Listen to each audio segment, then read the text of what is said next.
जो first step है in your measurement process और experiment process is how to report और हाउ टू, हाँ रिपोर्ट ही कहते हैं, how to report the result of an experiment.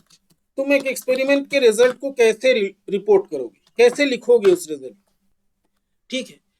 तो तुमने मान लो कोई एक एक्सपेरिमेंट किया, एक सिंपल पेंडुलम का टाइम पीरियड निकाला, टाइम पीरियड निकाल के तुमने लिख दिया टाइम पीरियड हमारा ये इतना आया है, ठीक है। That is not the correct way to express your result, क्योंकि तुम्हारा जो एक्सपेरिमेंट है तुम जितना भी कोशिश करो, your experiment, your result has some uncertainty. तो इस अनसर्टेनिटी को हम कैसे, तो इसको इंक्लूड करना है। ऐसा नहीं है कि तुमने जो रिजल्ट एक्सपेरिमेंट किया है वो एक्सपेरिमेंट एकदम अल्टीमेट एक्सपेरिमेंट है, तुम भगवान हो, तुमसे कोई गलती नहीं हुई है, उससे भी गलती होती है, बहुत बड़ी बड़ी गलती होती है, दिख रहा है चारों ओर क्या गलती हो रहा है, ठीक है। टू रिपोर्ट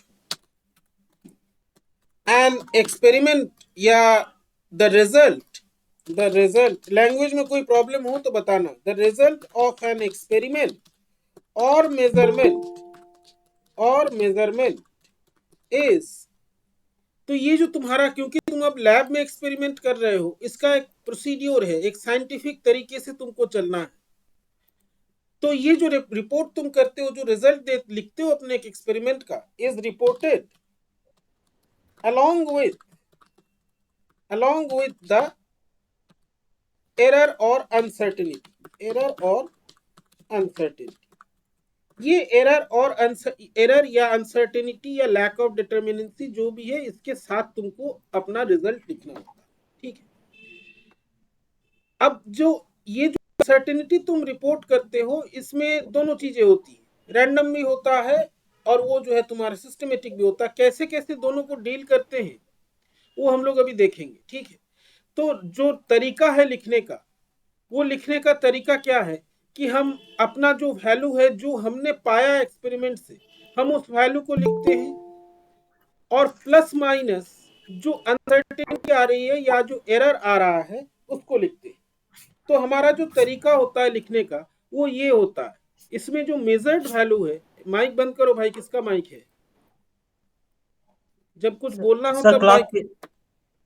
सर क्या? क्लास कब से चल रही है? सर अरे क्लास अभी, कितना समय हुआ? अरे अभी स्टार्ट हुआ है भाई, तुम लोगों को टाइम टेबल मिला है ना, कितने बजे से क्लास है, देखो 11:40 से क्लास होता है।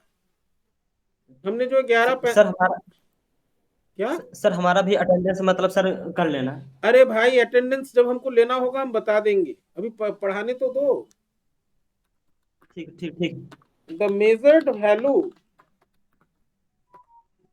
इससे भी बीच में हम अटेंडेंस के लिए तुमको बोल देंगे, और टाइम टेबल है उसमें, तुमको हम फिर से याद दिला देते हैं। वेडनेसडे और फ्राइडे को जो है 11:40 से क्लास होता है। वेडनेसडे को छुट्टी था तो हमने नहीं लिया क्लास, लेकिन जरूरी नहीं है कि हर छुट्टी के दिन हम भी छुट्टी करें, ऑनलाइन मोड में एटलीस्ट, ऑफलाइन में छुट्टी रहता है। The measured value is the value that we have, एक मिनट भाई, obtained in measurement,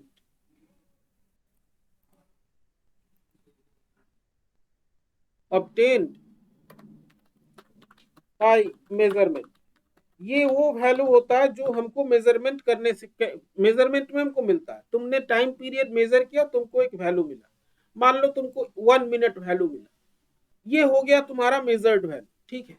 अब जो अनसर्टेनिटी है ये तुमको कैलकुलेट करना है। कैसे कैलकुलेट करना है हम अभी बताएंगे। कैलकुलेट करने के बाद तुम इसको प्लस माइनस साइन के साथ लिखते हो। प्लस माइनस साइन का मतलब ये है कि तुमने जो वैल्यू मेजरमेंट करा है, this value may be something less or something greater than the exact value, ठीक है।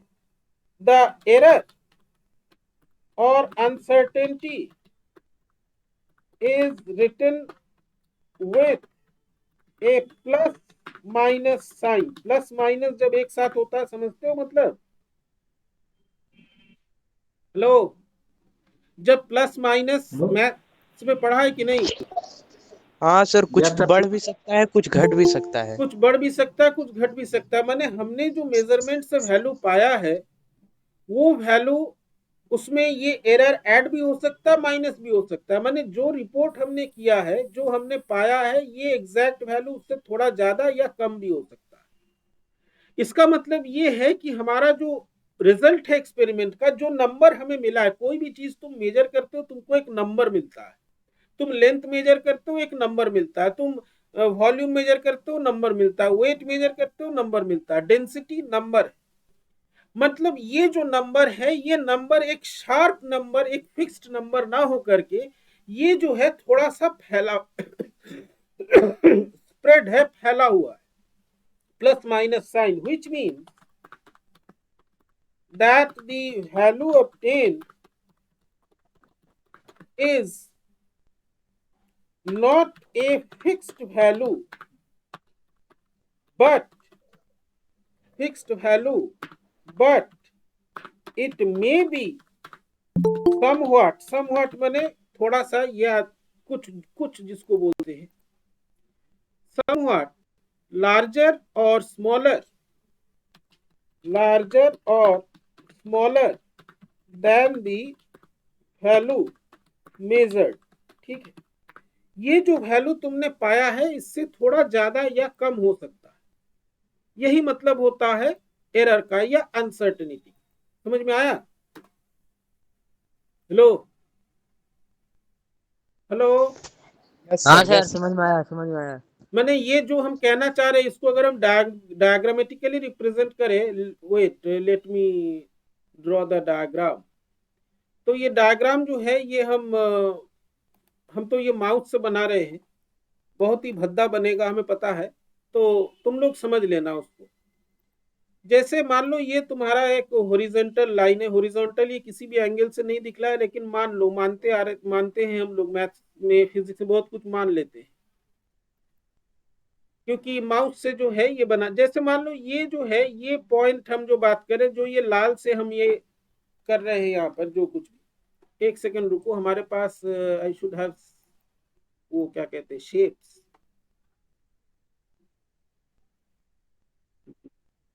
जस्ट ए मिनट, हाँ ये मिल गया, ड्रॉ करने की हमें जरूरत नहीं। Suppose this is the line, ठीक है।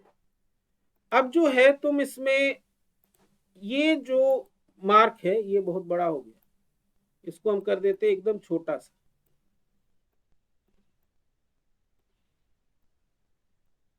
ठीक है। ये जो तुम्हारा पॉइंट है, इसको suppose this one is the point, तो तुम एक्चुअली एरर के कारण क्या हो रहा है कि ये जो पॉइंट है तुम्हारा, मान लो इसको ये पॉइंट है, एक पर्टिकुलर वैल्यू है, मान लो x बराबर 5 है, तो एरर के कारण क्या हो रहा है, ये वैल्यू x बराबर 5 ना हो करके ये थोड़ा सा लेफ्ट में, ये थोड़ा सा जो है राइट में हो सकता है। माने x बराबर 5 के ये दाहिने या बाएं थोड़ा सा स्प्रेड कर सकता है। तो ये जो स्प्रेड है, ये जो फैल रहा है एक पर्टिकुलर वैल्यू से, इसी को हम लोग एरर कहते हैं, या इसी को हम लोग अनसर्टेनिटी कहते हैं। तो तुम जो भी मेजरमेंट करोगे उसमें इस अनसर्टेनिटी को रिपोर्ट करना, इट इज एसेंशियल। समझ में आया? There is a spread, spread माने होता है फैल जाना, in the value measured by the experiment. एक्सपेरिमेंट में जो वैल्यू तुम मेजर कर रहे हो इसमें एक स्प्रेड हो सकता है, it is not a sharp value. तो ये तुम पार्ट 1 का एक्सपेरिमेंट हो चाहे रिसर्च का एक्सपेरिमेंट हो, तुमको जो है एरर या अनसर्टेनिटी रिपोर्ट करना होता है। ठीक है, समझ में आया यहाँ तक? Yes sir. अब जैसे Yes, sir. मान लो तुमने कोई मेजरमेंट किया है, तुम्हारा वैल्यू जो है 6.7 आ रहा है, ठीक है, 6.7 आ रहा है, जैसे एक सिंपल एग्जांपल हम ले रहे हैं, और उसमें तुमने जो है अनसर्टेनिटी कैलकुलेट किया 0.2। दिस मीन्स, ये जो रिजल्ट है, this means that the measured value, और यूनिट लिखना बहुत जरूरी है। यूनिट जब भी तुम लिखोगे हम बता देंगे, यूनिट सेम होना चाहिए पूरे कैलकुलेशन में। ये नहीं कि एक में जो है एक लेंथ, एक जो है मीटर ले लिया, दूसरा किलोमीटर ले लिया, ऐसा नहीं होना चाहिए। This means that the measured value is somewhere between 6.9 and 6.5, ये 6.9 और 6.5 के बीच एक वैल्यू, ठीक है। तो ये हमारा रिजल्ट होता है मेजरमेंट का, जब हम अनसर्टेनिटी के साथ इसको रिपोर्ट करते हैं। समझ में आया? Yes sir. जी। तो ये तो है कि हम किस तरह से जो है इसको शो करते हैं, किस तरह से हम लिखते हैं। अब जो है, अब हमको ये करना है, जो तुम्हारे एक्सपेरिमेंट में तुमको जरूरत पड़ेगी कि तुम अनसर्टेनिटी निकालोगे कैसे, कैसे कैलकुलेट करोगे। तो इसमें कुछ नियम है एक्सपेरिमेंट करने के, कुछ जब भी करो एक्सपेरिमेंट आने वाले समय में, तो उसमें तुमको ये नियम ध्यान रख के एक्सपेरिमेंट्स करने होते हैं। How to measure the uncertainty in an experiment, mic band, when there are repeated measurement. repeated measurement माने है, मतलब होता है कि कोई तुम एक्सपेरिमेंट कर रहे हो और उसमें कई सारे मेजरमेंट्स कर रहे हो। ये रिपीटेड मेजरमेंट्स का मतलब होता है बार बार एक चीज को मेजर करना, श्योरिटी के लिए। हम एक बार में ही किसी भी एक्सपेरिमेंट का रिजल्ट कोई भी कंक्लूजन में नहीं पहुंच पाते, उसको स्टडी करना होता है। अब ये स्टडी करने के लिए जो है हमको मेजरमेंट बार बार करना होता है। तुम जैसे अभी तुम लोग जो है एक क्लास में आए, एक दूसरे से जान पहचान होगा, जब फिजिकल क्लास होगा एक दूसरे से इंटरेक्शन और बढ़ेगा। किसी एक पर्टिकुलर व्यक्ति को जानने के लिए क्या यह संभव है कि हम एक ही बार में जान जाए उसको? No sir. बार बार तुम उससे मिलते हो, उससे इंटरेक्शन होता है, तो तुम उसको जान पाते हो। तो सिमिलर प्रोसेस यहाँ पर, हम कोई भी एक्सपेरिमेंट करते हैं तो उसमें जो है एक बार मेजरमेंट किया और उससे हमने कंक्लूजन निकाल लिया, ऐसा नहीं होता। डेली लाइफ में हम लोग हो सकता है ऐसा देखते हो, तुम सामान खरीदने जाते हो, वजन पे रख के वो 10 बार जो है तुम्हारा सामान तौलेगा नहीं, लेकिन कभी कभार जो है कस्टमर कहता है कि भाई एक बार और इसको तौल दो, ठीक है, और तुम्हारे सामने वो मशीन लगा होता है। तो वहां पे वो मशीन इसीलिए लगा होता है, उसकी एक्यूरेसी, उसका सेटिंग इसी तरह का होता है कि उसको बार बार मेजरमेंट ना करना पड़े, एक ही बार में उसको मैक्सिमम करेक्ट रिजल्ट मिल जाए, ठीक है। तो इस तरह के सिचुएशन में when you have a large number of measurements, मान लो तुम यही टाइम पीरियड मेजर कर रहे हो किसी पेंडुलम का, और उसमें जो है तुम्हारे पास एक घड़ी है, तुम क्या कर रहे हो, नंबर ऑफ ऑसिलेशंस गिन रहे हो, एक पर्टिकुलर टाइम में तुमने टाइम पीरियड निकाला, ठीक है। अब जो टाइम पीरियड तुमने निकाला, अब पहली बार निकाला टाइम पीरियड, मान लो तुम्हारे पास जो डाटा है कुछ इस प्रकार का आ रहा है। एक मिनट, पहले हम इसको बता ले। In the experiments in lab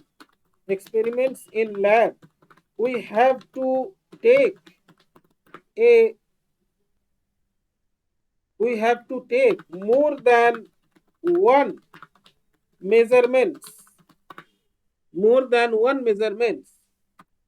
to reach the result तक पहुंचने के लिए हमको जो है एक से ज्यादा मेजरमेंट्स लेने पड़ते हैं। in this case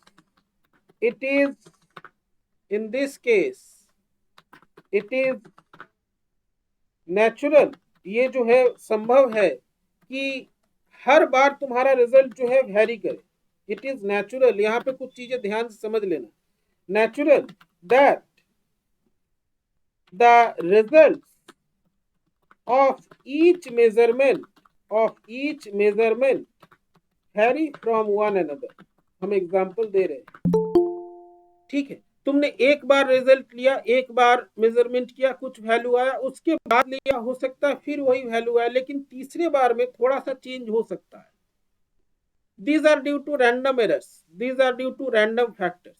सपोज तुम एक मेजरमेंट कर रहे हो टाइम पीरियड का, और उसमें तुम्हारा टाइम पीरियड जो है कुछ इस प्रकार का आता है।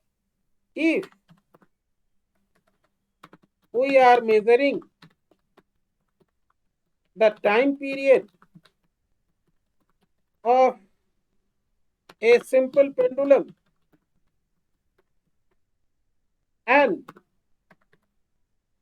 we get the following result, हमको ये रिजल्ट मिलते। मान लो पहला बार तुमने मेजर किया 0.46 आया, ठीक है, दूसरे बार में 0.44 आया, तीसरे बार में 0.44 आया, चौथे बार में तुम्हारा 45 आया, फिफ्थ टाइम में 0.42 आया। तुमने 5 मेजरमेंट्स की, ठीक है। अब तुम्हारा जो रिजल्ट है, तुमको टी निकालना है, टी के इतने सारे वैल्यूज है। अब इसमें से कौन सा वैल्यू तुमको लगता है कि जो है सही है, कैसे हम निकालें, क्या तरीका हो सकता इसका मीन एवरेज निकालेंगे, मार्क्स। है? इसका एवरेज निकाल लेंगे, ठीक है। इसका अच्छा ये बताओ, अचानक ये एवरेज का आइडिया कहाँ से आया? क्यों एवरेज, मैंने क्या कारण, क्या कुछ कारण होगा ना, साइंस पढ़ रहे हो, हर चीज के पीछे कारण है। सर मतलब कि इसके आसपास में कोई वैल्यू होगी, एवरेज का सर मतलब। फिर प्लस माइनस कर लेंगे ना सर, नहीं, वो तो अनसर्टेनिटी जो होगी। प्लस माइनस तो फाइनल रिपोर्ट में करेंगे। ये हमने ये पूछा कि हम, माइक बंद करो, हमारे पास इतने सारे वैल्यूज हैं, उन वैल्यूज में से हमको अपना रिजल्ट निकालना है। इस तुम्हारा जवाब ठीक है कि हम जो है एवरेज निकालेंगे। तो तुमने कहीं ये पढ़ा है कि why we should take average? कहां से अचानक से थोड़ी आया कि एवरेज निकालना, क्या खास बात होती है एवरेज? कोई कारण होना चाहिए ना, समझ रहे हो हम क्या कह रहे हैं? तुम्हारा जवाब गलत नहीं है, वो ठीक है, हम एवरेज निकालेंगे। इस एवरेज सर की खास बात, एवरेज ताकि सर अनसर्टेनिटी जो है वो कम आए। अनसर्टेनिटी कम आए। कैसे कम होता है, हो जाएगा और अनसर्टेनिटी? सर जब हम एवरेज वैल्यू निकालेंगे तो सर जो अनसर्टेनिटी होगी वो सर अपने आप ही कम हो जाएगी। अपने आप देखो कुछ नहीं होता, चलो बता रहे, अपने आप सर कुछ नहीं होता। एवरेज से ये होगा सर कि हमको वो वैल्यू मिल जाएगी एवरेज जिसके बहुत आसपास वैल्यू ज्यादा वैल्यूज आ रही हैं। अच्छा रुको, हम बता रहे पहले, अब माइक बंद करो। अच्छा ये बताओ एवरेज का मतलब क्या होता है, क्योंकि ये एवरेज वर्ड जो है हम लोग अपने डेली लाइफ में बहुत बार यूज करते हैं। एवरेज का क्या मतलब होता है? What do mean by sir average? Average, average का मतलब औसत होता है सर। मतलब किसी चीज के माध्य वैल्यू क्या हो सकती है। बीचों बीच की स्थिति। अच्छा, यस सर, बीचों बीच की अच्छा स्थिति। हम लोग कई बार कहते हैं ये एवरेज स्टूडेंट, हम किसी को पॉइंट आउट नहीं कर रहे, एवरेज स्टूडेंट क्या मतलब है? मैंने वो बीचों बीच का स्टूडेंट है, किसके बीचों बीच का स्टूडेंट? एवरेज हम कहते हैं कि वो स्टूडेंट है जो ना कि बहुत अच्छा है ना बहुत खराब है कि नहीं? Yes sir. एवरेज इनकम है, इनकम एवरेज माने वो अंबानी भी नहीं है और वो जो है एकदम गया गुजरा एकदम गरीब वो भी नहीं है, बीचों बीच की स्थिति है। एवरेज जो क्वांटिटी होता है ये वो क्वांटिटी होता है, जैसे इन्होंने बताया, बीचों बीच के दो एक्सट्रीम्स के बीच का वैल्यू। जब तुम सिंपल पेंडुलम के पढ़ते हो, जब वो उसका हम लोग कहते हैं उसका जो इक्विलिब्रियम पोजीशन है वो मीन पोजीशन है, कहते हैं कि नहीं? मीन या एवरेज पोजीशन है, कहते हैं कि नहीं? जी सर। Yes sir. माने वो जो दोनों एक्सट्रीम है, एकदम राइट में गया और एकदम लेफ्ट में गया, दोनों जो एक्सट्रीम वैल्यूज है उसके बीचों बीच की स्थिति है। तो एवरेज वो वैल्यू होता है जो बीचों बीच का होता है। अभी से समझ लो, एवरेज वो क्वांटिटी होता है व्हिच इज मोस्ट एक्सपेक्टेड। तुम जब हम लोग जब स्टूडेंट्स देखते हैं, पूरे देश में हजारों स्टूडेंट्स है, लाखों स्टूडेंट्स है अलग अलग सब्जेक्ट्स के, इसमें एवरेज स्टूडेंट्स की संख्या ज्यादा है। बहुत कोई आइंस्टाइन जो है वो बहुत कम मिलते हैं, एक्सेप्शनल बहुत कम मिलता है, और एकदम जो है गया गुजरा जो है वो भी बहुत कम मिलता है। जनरली नॉर्मल स्टूडेंट्स मिलते हैं, एवरेज स्टूडेंट्स मिलते हैं। तो एवरेज वैल्यू जो है that is the most expected value, ठीक है। और अभी तुम पार्ट 1 में हो, इसके बाद पार्ट 2 पार्ट 3 में जाओगे, उसके आगे फिजिक्स पढ़े तो ठीक है। पूरा फिजिक्स जो है इसके आगे जो तुम पढ़ोगे, it is based on averages, it is based on expectation value. खैर वो अभी हम लोग हायर लेवल में नहीं जाते। एवरेज जैसे मान लो तुम लोगों का क्लास है, इसमें मान लो अभी 40 बच्चे हैं, 40 बच्चों का एग्जाम हुआ, एग्जाम में 100 नंबर का एग्जाम हुआ। उस एग्जाम में जो है हमने क्या किया, सबके नंबर का एवरेज निकाल दिया। हमसे पूछा गया भाई क्लास का परफॉर्मेंस कैसा है, हमने बताया एवरेज नंबर जो है 80 आया है 100 में। इसका क्या मतलब है? इसका मतलब ये है कि मैक्सिमम बच्चों को 80 या उसके आसपास नंबर मिले हैं, है कि नहीं? Yes sir. लेकिन Yes, इसमें sir. वो बच्चे भी होंगे जो 100 में 100 पाए हैं, और वो बच्चा भी होगा जिसको 100 में 0 आया है। वो बच्चे भी हैं इसमें जिसमें 100 में, जिसको 100 में 20 आया है। तो जब हम एवरेजिंग करते हैं तो ये जो हमको क्या मिलता है, हमको मिलता है ए मोस्ट एक्सपेक्टेड वैल्यू, जिसमें ये रैंडम एरर्स जैसे इन्होंने कहा मिनिमाइज हो जाते हैं। जैसे देखो यहाँ पे तुम्हारा एक वैल्यू है 0.46, उसके बाद 0.02 घट गया 0.44 हो गया, फिर उसके बाद 0.01 जो है वो बढ़ गया 0.45 हो गया, फिर 0.03 घट गया। तो ये घट रहा है, बढ़ रहा है। ये जो घटना बढ़ना है, ये जो डेविएशंस है, they cancel out when you take the average. We take the average of these quantity of these values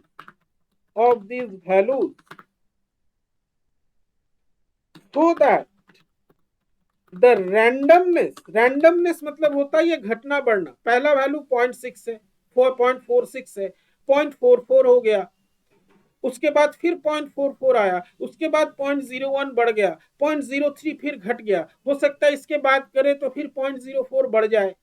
ये जो बढ़ रहा है, घट रहा है, दिस इज कॉल्ड रैंडमनेस। इसका कोई फिक्स ट्रेंड नहीं है। So that the randomness is reduced. So averaging is the method to reduce the random error। जो रैंडम एरर्स है इसको हम एक उपाय से हटा सकते हैं, जो कि स्टेटिस्टिकल एक मेथड है, इसको कहते हैं एवरेजिंग। अब इसका एवरेज तुम करके निकाल सकते हो, सबको जोड़ के जितने नंबर ऑफ वैल्यूज है भाग लगा दो।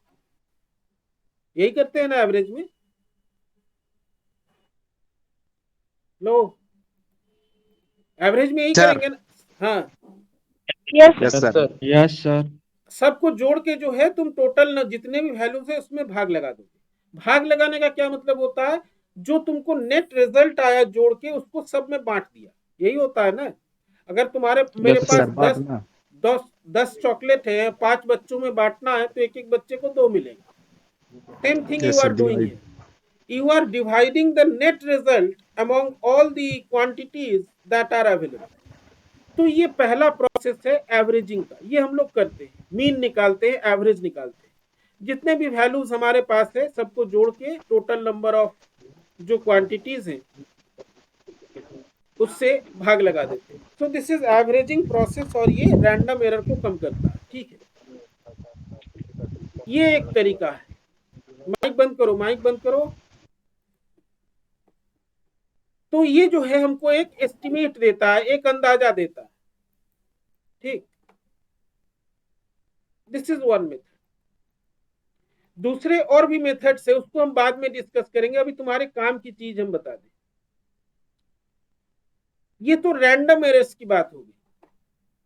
अब इसमें एक टर्म आता है फ्रैक्शनल एरर और अनसर्टेनिटी, जहां पर हमको जरूरत पड़ती है the need of least count. Least count का हमको जरूरत पड़ता है यार। ये तुम्हारे लिए अभी इंपॉर्टेंट है, और भी चीजें हैं but I will tell them later, उसकी अभी तुरंत जरूरत नहीं। पार्ट 1 में जो है उतने सारे क्वांटिटीज नहीं निकाले जाते, पार्ट 2 में हम लोग बताते हैं स्टैंडर्ड डेविएशन वगैरह निकालने के लिए, हालांकि वहां भी नहीं बताया जाता है। किसी को नहीं सर दर्द है कि बच्चा सीखा कि नहीं सीखा। खैर, हम लोग अपने काम पे आते। फ्रैक्शन माने क्या होता है? सर फ्रैक्शन मतलब भिन्न। क्या? भिन्न सर भाग हो गया, भाग। डिवीजन, भाग लगाना, फ्रैक्शन। Division. न्यूमरेटर होता है, डिनोमिनेटर होता है। अच्छा, डिनोमिनेटर में 0 होता है तो क्या होता है? सर नॉट डिफाइंड होता है।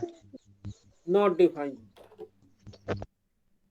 इनफाइनाइट वैल्यू हो जाती है। जी सर, इनफाइनाइट।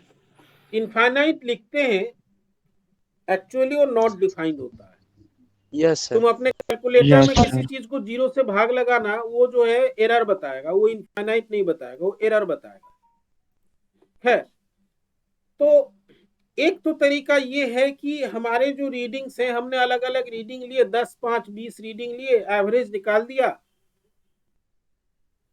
एवरेज निकाल के जो है हमने बता दी, एक हमारा एस्टिमेट हुआ, ठीक है। तो फ्रैक्शनल अनसर्टेनिटी जो होता है, ये फ्रैक्शनल अनसर्टेनिटी का मतलब होता है कि जो तुम्हारा एवरेज आया, जो अनसर्टेनिटी है उसको तुम जो एवरेज वैल्यू आया है उससे भाग लगा रहे हो, ठीक है। रुक जाओ, हमको एक एग्जांपल देख लेने दो। एग्जांपल तुमको हम दे दे, कहाँ लग रखा है हमने example? एक सेकेंड।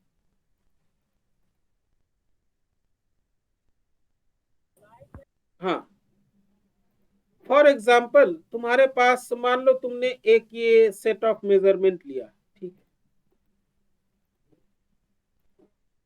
सपोज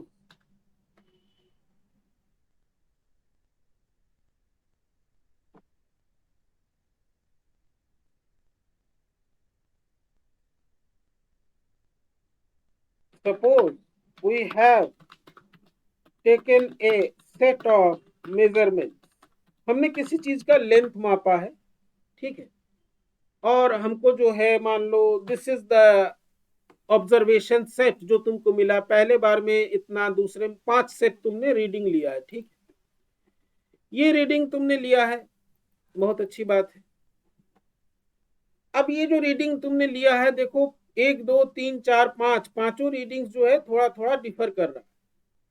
पहला 31.33 है, फिर 0.15 है, घट गया, फिर 0.26 बढ़ गया, फिर 0.02 काफी घट गया, उसके बाद जो है फिर तेजी से बढ़ गया, ठीक है।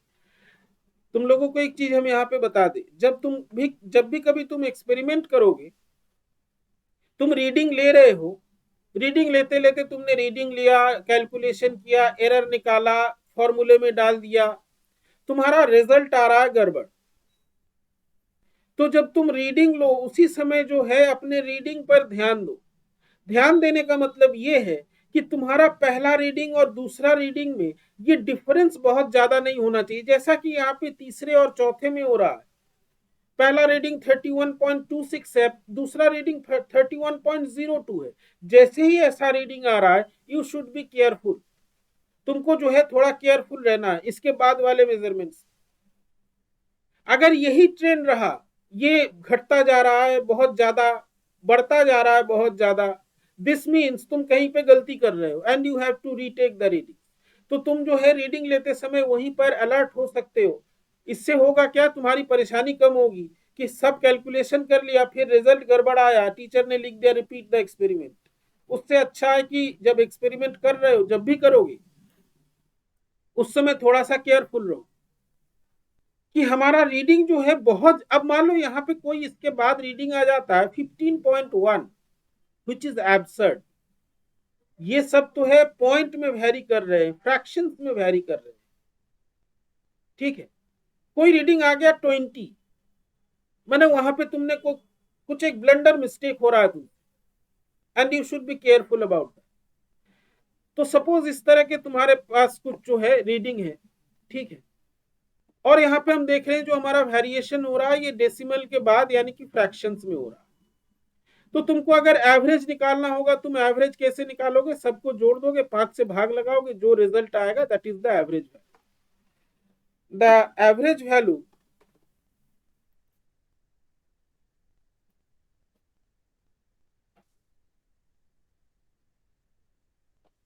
the average of these measurements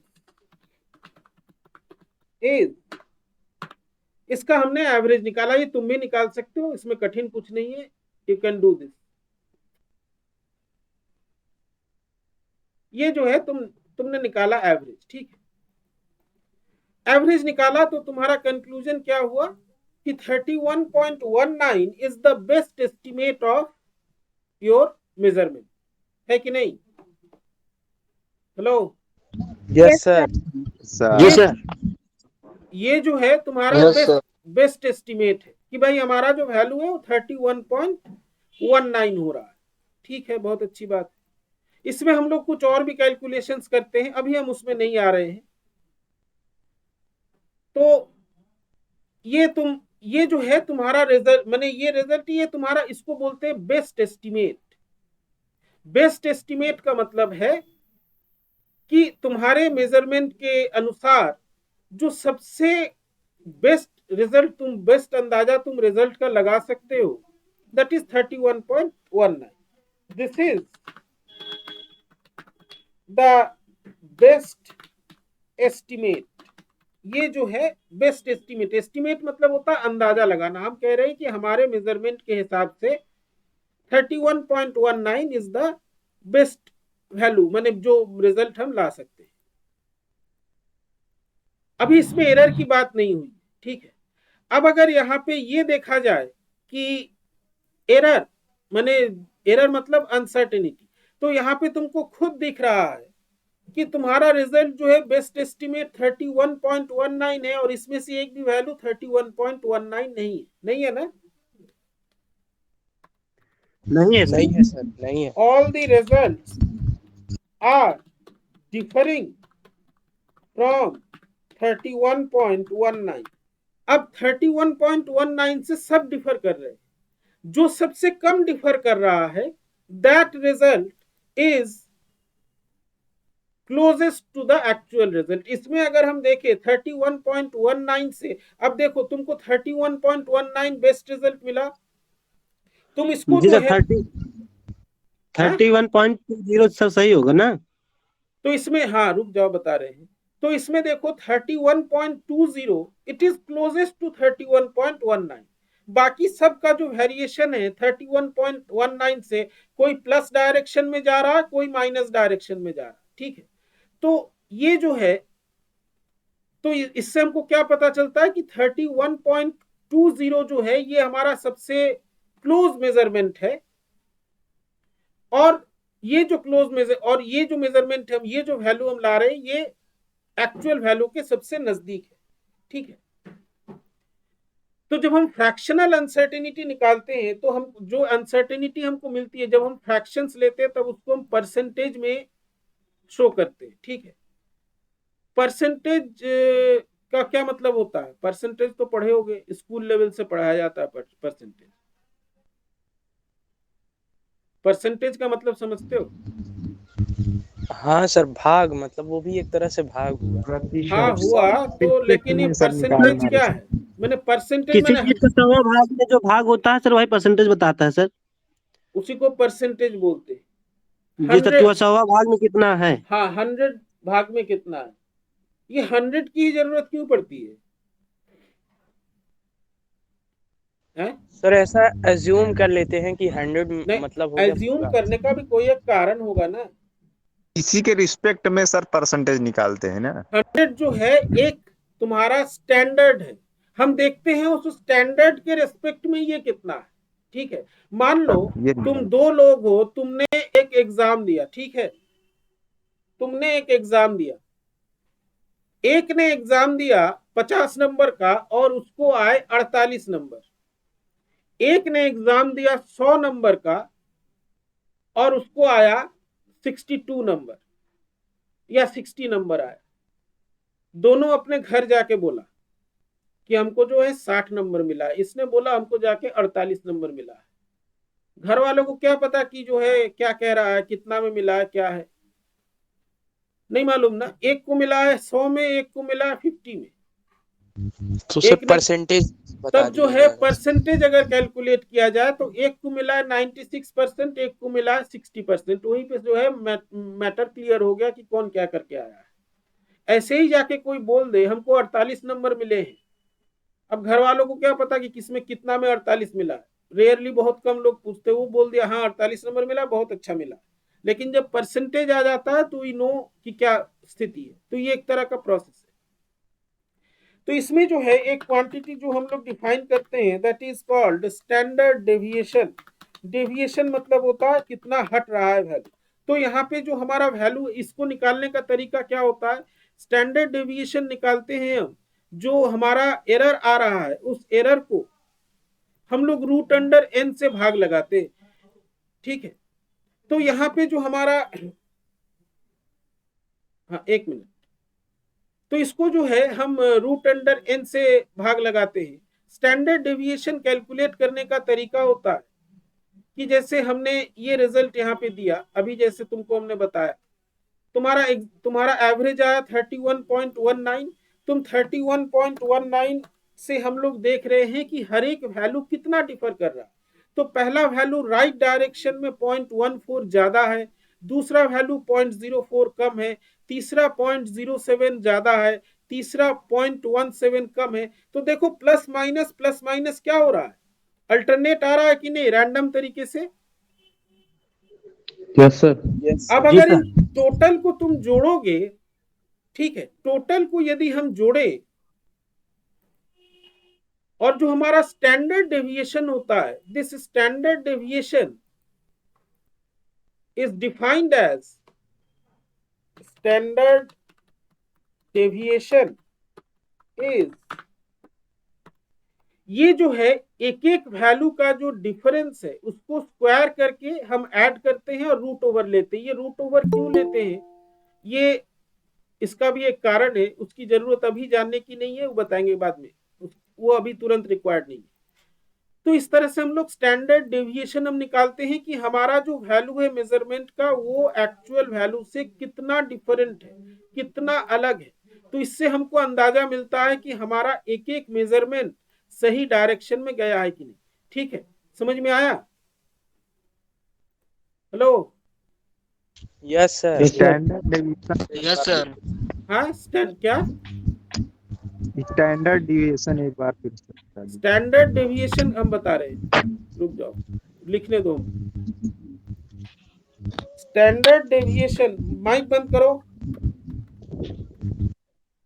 standard deviation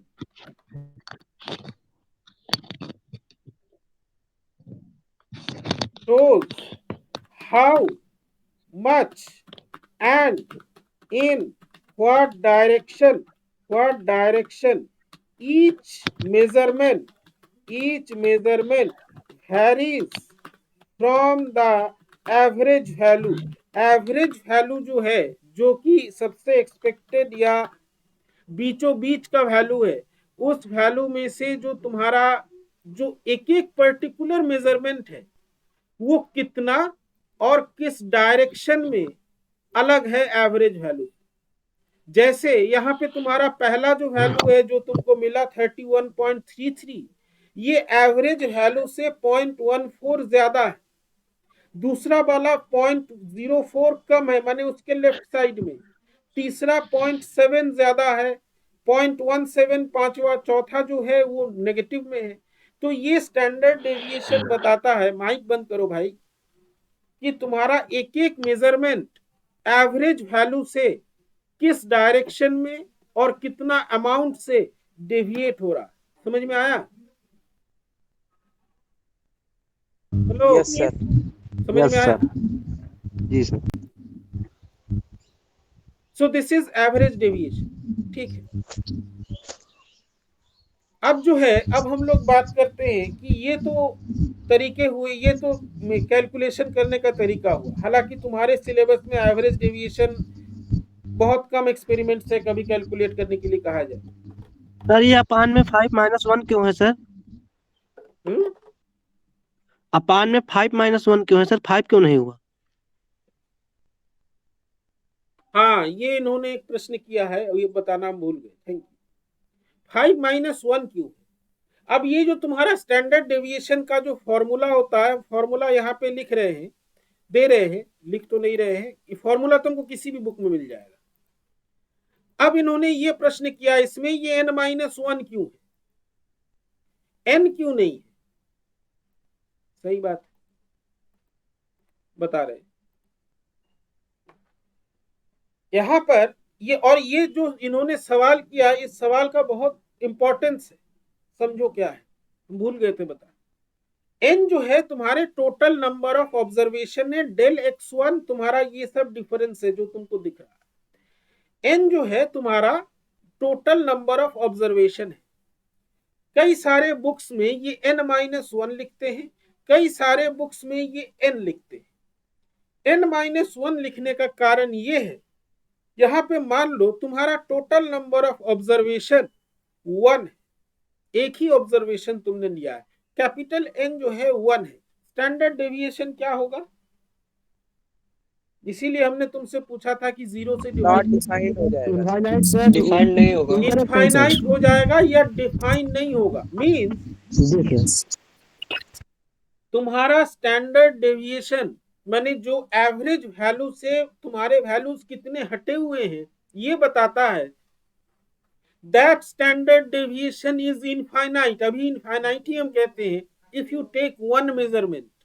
इसका मतलब है अगर तुमने एक ही मेजरमेंट लेके अपना रिजल्ट रिपोर्ट किया है, your report is highly unreliable, क्योंकि डेविएशन उसमें इनफाइनाइट है। द डिनोमिनेटर, एक सेकेंड जरा हमको इसका फॉन्ट ये करने दो।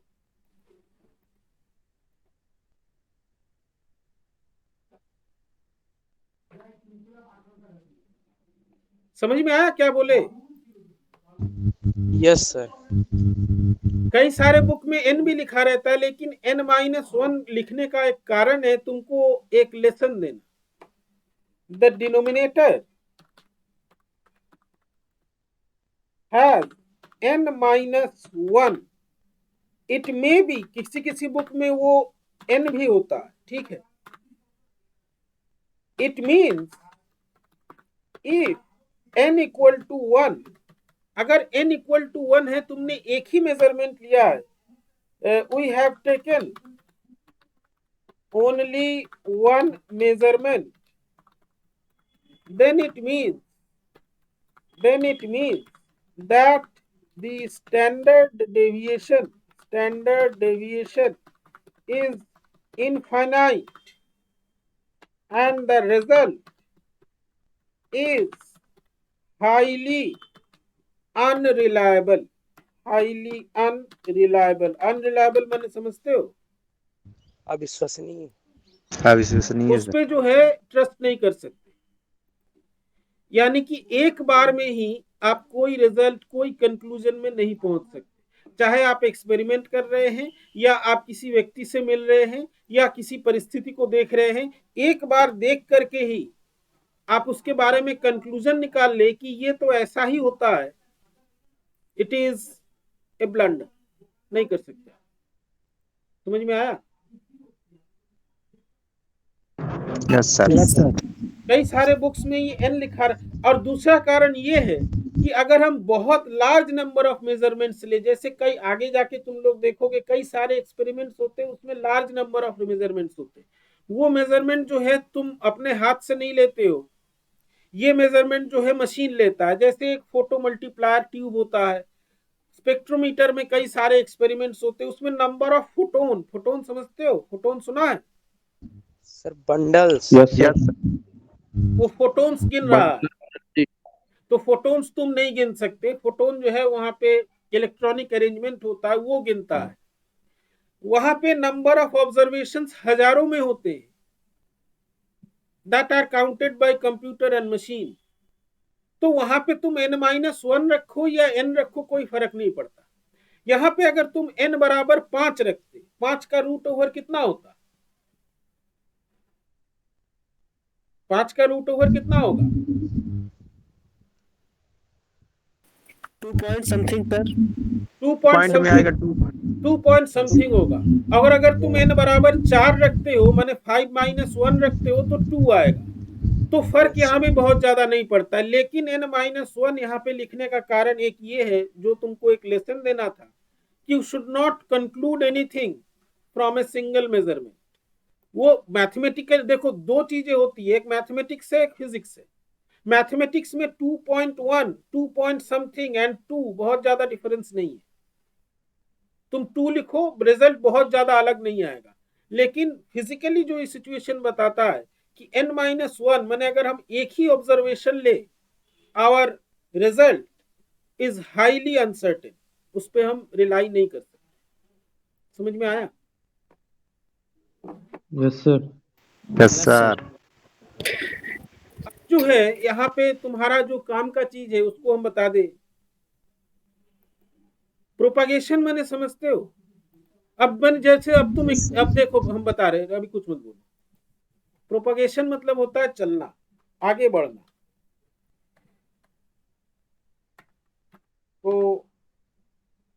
प्रोपागेशन ऑफ एरर, प्रोपागेशन मतलब होता है आगे चलना। प्रोपागेशन अब आगे, एरर आगे कैसे चल रहा है? हाथ पैर तो लगे नहीं है। मान लो तुम एक एक्सपेरिमेंट कर रहे हो, जैसे ये सिंपल सा एक्सपेरिमेंट है तुम्हारा time period measurement. Time period measurement के लिए तुम क्या कर रहे हो? तुम पेंडुलम का जो ऑसिलेशन है उसको गिन रहे हो, घड़ी देख रहे हो। तुमने पेंडुलम का लेंथ मापा है, स्केल से मापा है, ठीक है, ध्यान देना, स्केल से तुमने लेंथ मापा है। तुम्हारे पास घड़ी है, पहला इंस्ट्रूमेंट हुआ स्केल, दूसरा हुआ घड़ी, तीसरी है तुम्हारी आंख, और तुम्हारा जो मेंटल कंसंट्रेशन है जिससे तुम गिन रहे हो। अब गिनते समय ध्यान कहीं और होगा तो जाहिर सी बात है तुम कई सारे ऑसिलेशन मिस करोगे। इसके लिए कोई माफी नहीं है, इसका कोई करेक्शन भी नहीं, इसके लिए आपको भुगतना पड़ेगा। तो यहाँ पे जितने इंस्ट्रूमेंट्स हम यूज कर रहे हैं उस इंस्ट्रूमेंट में कुछ ना कुछ एरर हो सकता है। फॉर एग्जाम्पल एक सिचुएशन हम तुमको डिस्कस करते हैं। तुमने इससे पहले भी हमने बताया था, मान लो तुम एक थर्मोमीटर खरीद के लाए हो।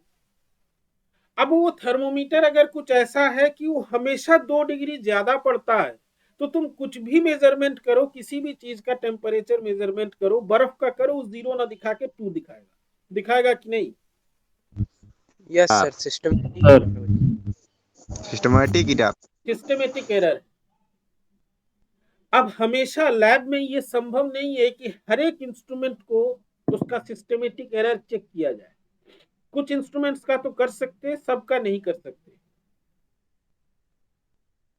तो इसके लिए क्या उपाय है? इसके लिए उपाय है जो तुम्हारा कंसेप्ट होता है लीस्ट काउंट का। लीस्ट माने कम, काउंट माने गिनना।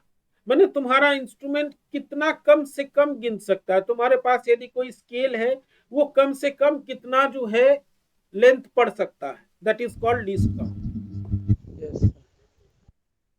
Propagation of error, concept of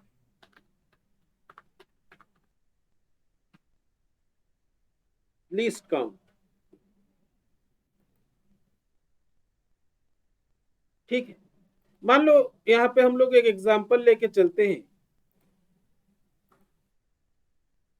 suppose we are measuring a quantity f which is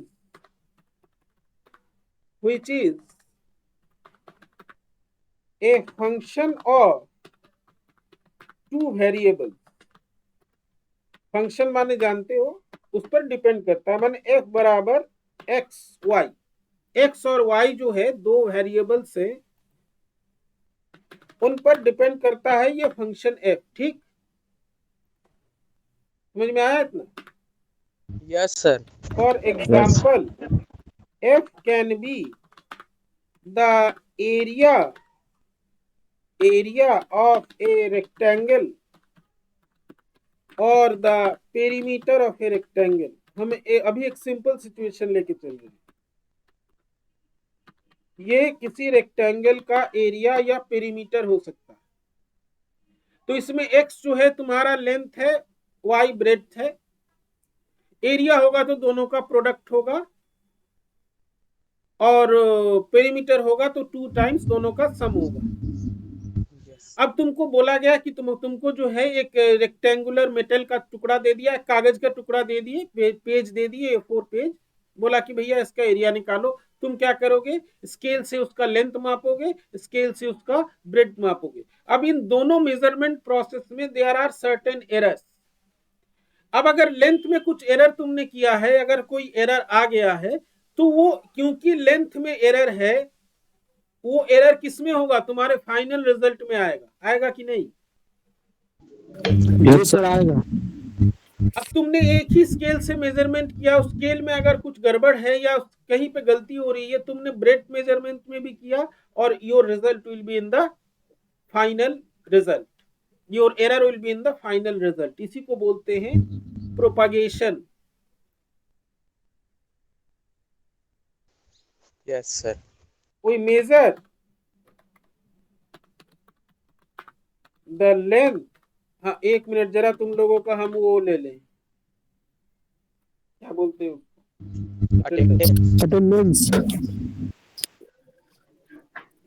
अच्छा, इसमें कुछ बच्चे हैं जो दूसरे सेक्शन के हैं, वो एक अलग ग्रुप बना के हमने उनको जोड़ के रखा है, क्योंकि ताकि उनका भी क्लास होता रहे। सर ये ए सेक्शन में कुल कितने बच्चे हैं सर हमारे पास जो लिस्ट आया है अभी तक उसमें 36 लोग हैं। ये लेकिन 36 लोग तो हो नहीं सकते, हमें लगता है और भी होंगे, और उन्होंने लिस्ट भेजा नहीं। सर एनरोलमेंट हो रहा है कि नहीं सर? एनरोलमेंट मंडे से शायद होगा। सर इसीलिए काफी बच्चे छूट गए हैं हमारे जो है पहचान में भी सर। तो उनका नंबर लेके हमको दो। ठीक सर। सेक्शन ए के यदि हैं तो सर एग्जाम कब तक हो सकता है? सर अभी एनरोलमेंट ही नहीं कराए हैं। सर अभी उनका एनरोलमेंट ही नहीं हुआ है, तो अभी सेक्शन एग्जाम के बारे में कोई नोटिफिकेशन हम लोग नहीं दे सकते, यूनिवर्सिटी देगा एग्जाम के बारे सर में। फिर भी आपके हिसाब से एग्जाम किस मंथ में हो सकता है? हमारे हिसाब से एग्जाम, मैंने सर तुम किस मंथ में हो सकता है? हमारा पॉइंट ऑफ व्यू मांग रहे हो एग्जाम के हिसाब से। हमारा पॉइंट ऑफ व्यू Yes, ये है, सुनने में तुमको खराब लगेगा, एग्जाम होना ही नहीं चाहिए।